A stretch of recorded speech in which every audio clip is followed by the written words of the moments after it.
Sergio Berenstein es uno de los más finos analistas de la política argentina. Sergio, soy Luis Novarecio, ¿cómo estás? Abrazo, Luis, buen día. Gracias por llamarme y saludos a Por todos. favor, ¿qué viste anoche? Coincido plenamente, un cambio de tono muy significativo, un presidente que buscó ser más empático, a pesar de que leyó. Si hubiera improvisado, aunque sea hubiera leído con estos métodos modernos, el teleprompter, tal vez hubiera llegado un poquito mejor. Al tener que bajar la vista, no conectaba tanto con la audiencia, pero la búsqueda de un reconocimiento, el agradecimiento a la sociedad por el esfuerzo pone de manifiesto que el gobierno registró finalmente que había un malestar creciente justamente por todos los esfuerzos realizados que, bueno, en parte dieron fruto y en parte no. No dieron fruto porque la economía no está recuperándose al ritmo que el propio presidente había prometido, ¿no? Vi también un presidente dispuesto al consenso, a la negociación. Hay que tener en cuenta que, y ustedes van a escuchar muchas críticas al respecto, la verdad que el proyecto en sí mismo es un poquitito optimista, por no decir utópico. Claro. ¿Mm? O sea, lo que envía el presidente es como para empezar a charlar, no es lo que va a votar el Congreso, si es que esta vez va a haber acuerdo, ¿no? ¿Por qué digo esto? Bueno, porque plantea una inflación de 10% para el año que viene. Eh, Parece un poquito difícil, sobre todo porque supone que la economía va a crecer bastante y que el dólar va a estar a 1.426 pesos en el 2020 en el 2026.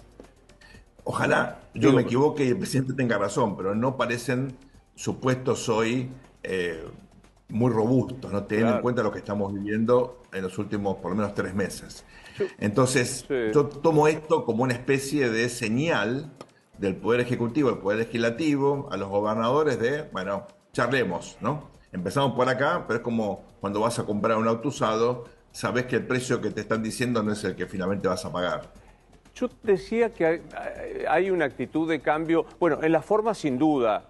Queda todavía la expectativa de saber cómo transita estos 6 meses, porque esto es para el año que viene, las recomposiciones. Pero hay algo interesante. Ayer gira dinero a 4 provincias, que era prácticamente de Belcebú, esta idea de que el Tesoro Nacional le mandara a las provincias.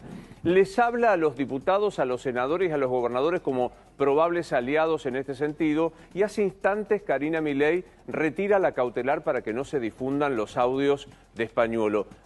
Me parece que hay como me parece, te lo consulto, una estrategia de mayor contemporizar la cosa.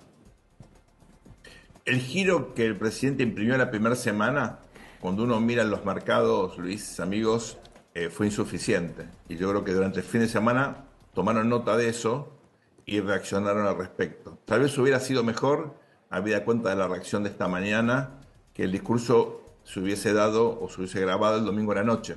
Claro. Porque hubieras influido en el ánimo a partir del lunes. Bueno, esperó hasta el último día, probablemente para hacer algún retoque en el proyecto original. La ley te obliga a enviar esto el 15 de septiembre como fecha máxima. Lo puedes entregar el 14, no tienes ningún problema. De todas formas, eso es algo menor, pero lo importante aquí es comprender que una vez más Milei y el gobierno han probado ser pragmáticos.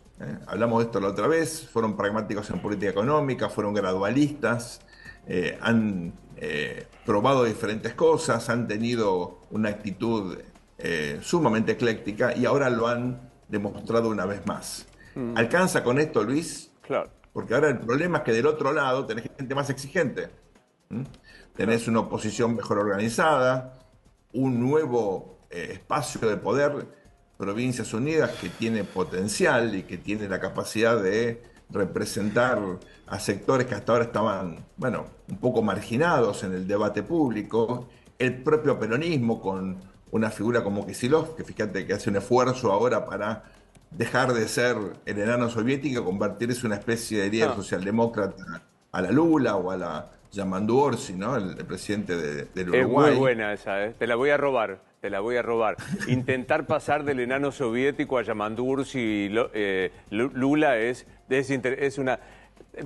Perdón la interrupción.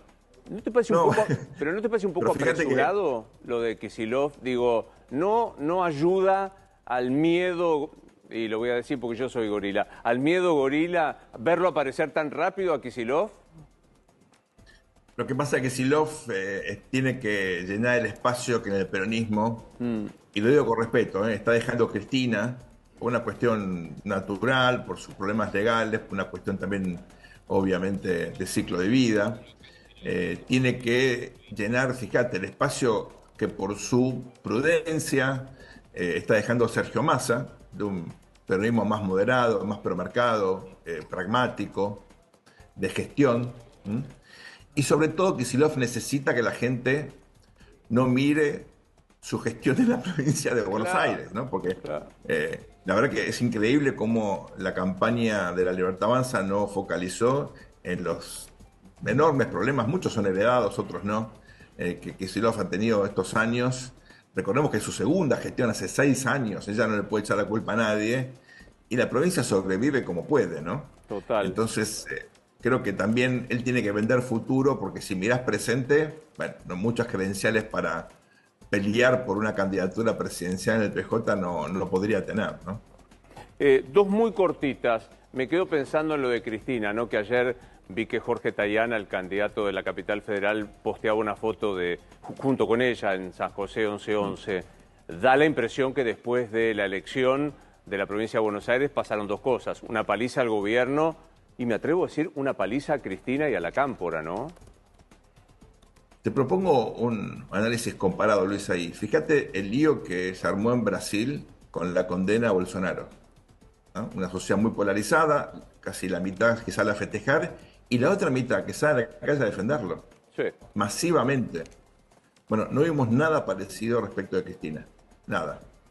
Uno fue presidente hace poco, la otra fue vicepresidenta hace poco. Digamos, los dos, ninguna duda, van a pasar a historia, para bien o para mal, como líderes fundamentales en sus respectivos países. Yo creo que esa es la mejor forma de entender cómo ha terminado Cristina o está terminando su carrera, con un liderazgo muy poco influyente. Sigue siendo una referencia dentro del PJ, pero no mucho más allá. Ningún gobernador salió a condenar el fallo de la Corte. Es verdad. Sí, sí, sí, sí. Es muy fuerte. La Y verdad para que ella debe ser muy interesante, terrible, ¿eh? muy interesante la comparación que traes. Mirá lo que pasa en Brasil con Bolsonaro, mirá lo que pasa con Cristina. Y una última cortita.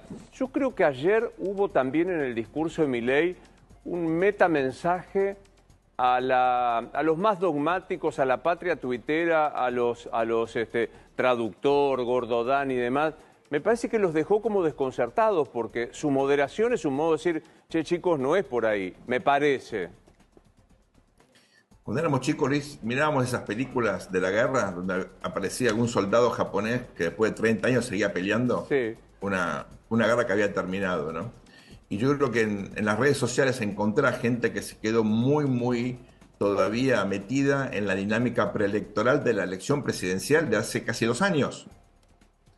Y no advierte que gobernar es mucho más complejo y que la comunicación, las narrativas tienen que adaptarse a la lógica de administrar el poder, que es algo dificilísimo, complejo, es desagradable, desgastante. Me parece que ahí la falta de disciplina que implica una fuerza política nueva, la dinámica autónoma, en las redes sociales uno hace lo que quiere. Claro. Todo esto influye en que encuentres a gente que no termina de encontrar su lugar en la cancha en este nuevo contexto, ¿no? La política antes se desarrollaba en la calle, la gente iba y pintaba, y las pintadas había carteles, protocolos pintadas en épocas preelectorales, estaba todo poluido, Sí. era un asco, pero era parte de la política nuestra. Eso estaba todo muy pautado, ¿no? Te decían, tenés que pintar, veía Perón o Perón vuelve, lo que la Claro. gente iba y pintaba eso, ¿no? Hoy Total. ya eso no es así, y la autonomía que permiten las redes sociales generan estos riesgos, ¿no? Que hayan, digamos, narrativas un poco exageradas o no adecuadas a la lógica de la administración, no de la propaganda típica en la etapa preelectoral, Luis. Un placer siempre, Sergio. Igualmente, un abrazo Que sigas gigante. bien.